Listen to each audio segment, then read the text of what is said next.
Oke, perkenalkan saya Ade Suryadana, NPM 1905040084. Di sini saya akan mempresentasikan hasil UAS, yaitu UAS pembelajaran mesin. Nah, langsung saja. Di sini saya menggunakan dataset online retail.csv.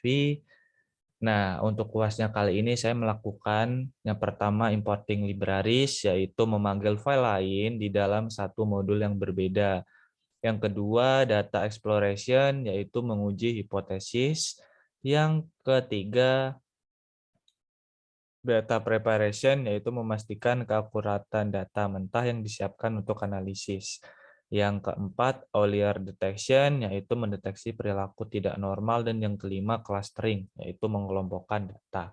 Nah, di sini untuk importing libraries-nya saya menggunakan banyak. Di sini yang pertama import NumPy SNP itu linear algebra, lalu import pandas SPD itu data processing, lalu from Google Colab import files. Di sini karena saya menggunakan Google Colab, jadi di sini from-nya Google Colab, yaitu import, lalu import files-nya. Lalu untuk clustering ini yaitu from scalar.cluster, lalu ada matplotlib, seaborn, plotly express. Nah, di sini yang terakhir filenya yaitu files.upload. Setelah di-run akan disuruh untuk mengupload file CSV-nya. Nah, setelah 100% down berarti itu artinya sudah terupload. Yang pertama saya lakukan yaitu import.io, yaitu membaca datanya apakah benar-benar sudah tertampil dengan cara df pdread CSV.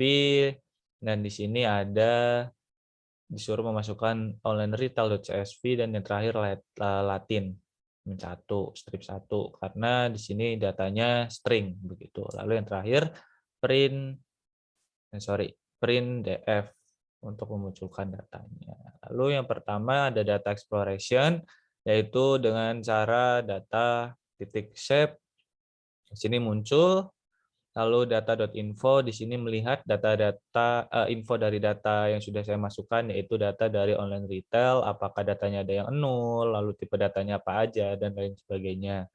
Lalu yang selanjutnya, data eksplorasi selanjutnya saya mengecek apakah data tersebut ada yang nol dengan cara df titik is nol lalu titik sum. Nah, di sini ternyata banyak beberapa data yang masih nol seperti invoice no, stock code, description tidak, lalu ada quantity, invoice date, dan lain-lain.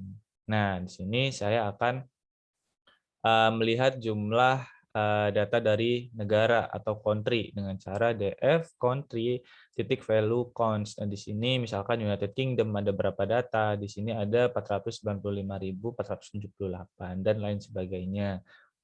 Lalu selanjutnya saya akan melihat data customer ID yang unik.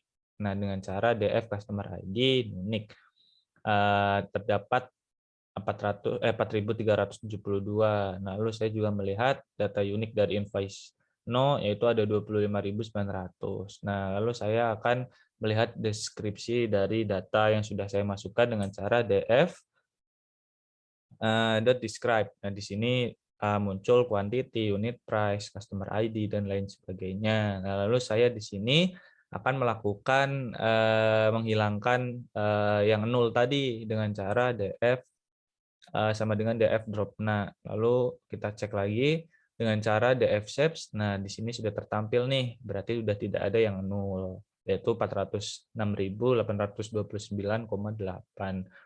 Nah, selanjutnya saya akan mengubah tipe data customer ID menjadi string dengan cara df customer ID sama dengan df customer ID as type string. Nah, selanjutnya saya mengkalkulasikan jumlah pengeluaran dari customer nih. Caranya gimana sih?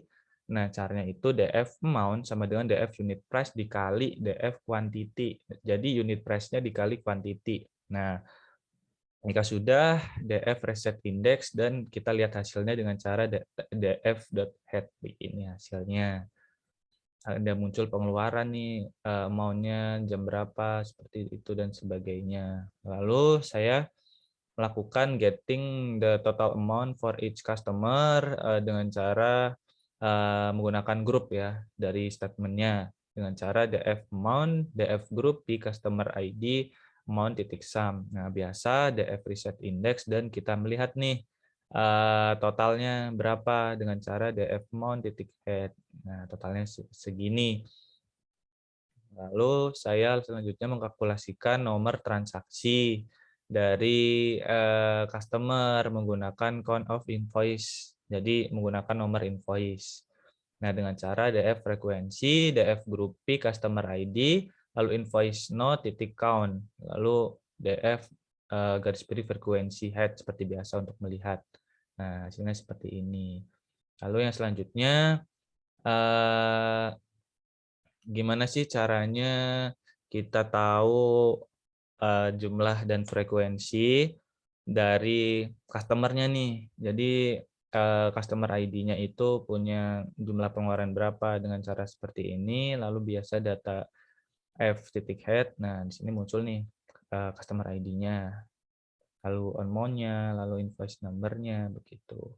Lalu selanjutnya mengkalkulasikan retensi of each customer dengan cara df invoice date, pd titik to date time, lalu invoice date format. Jadi ini kita cari tahu nih si customer ini transaksinya jam berapa, lalu harinya kapan, lalu berapa hari sudah bertransaksi begitu.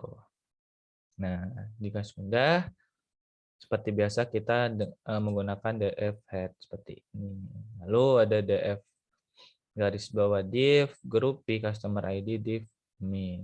Nah, kita untuk melihat nih by group customer ID-nya itu misalkan nih si customer 12346.0 dia sudah bertransaksi selama 325 hari. Nah, totalnya berapa nih?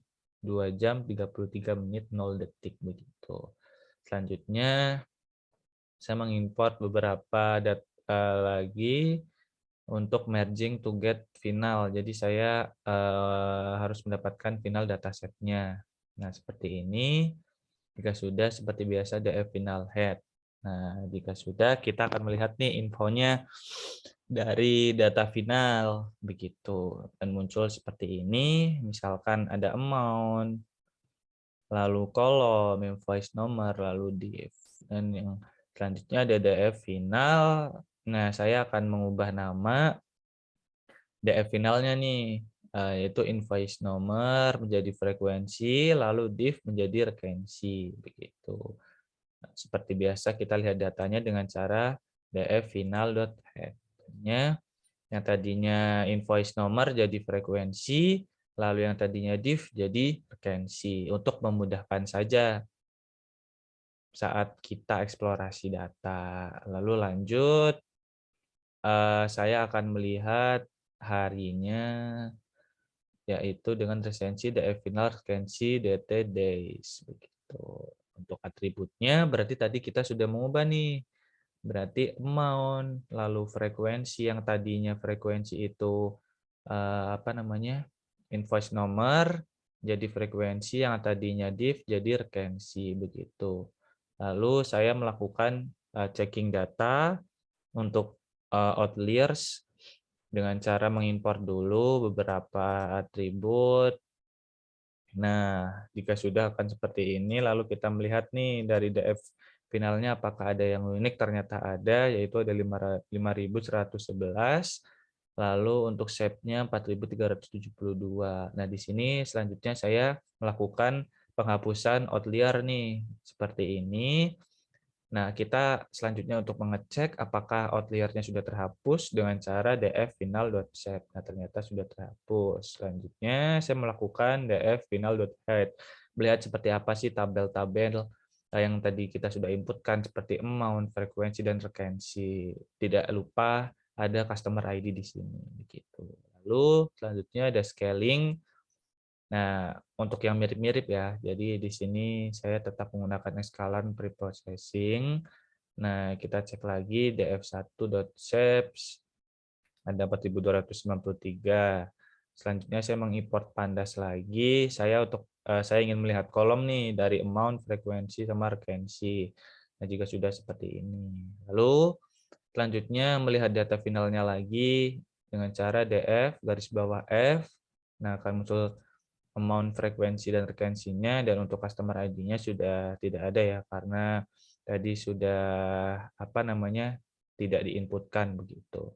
Lalu yang terakhir, saya performing Kamins clustering. Nah, di sini mendefinisikan fungsi Kamins dengan menginisialisasikan sebagai Kamins Plus dengan cara seperti ini. Dan yang terakhir, kita tahu nih Kamins inertianya sebanyak 7.661, sekian begitu. Oke, terima kasih presentasi dari saya. Sekian, kurang lebihnya mohon maaf. Wassalamualaikum warahmatullahi wabarakatuh.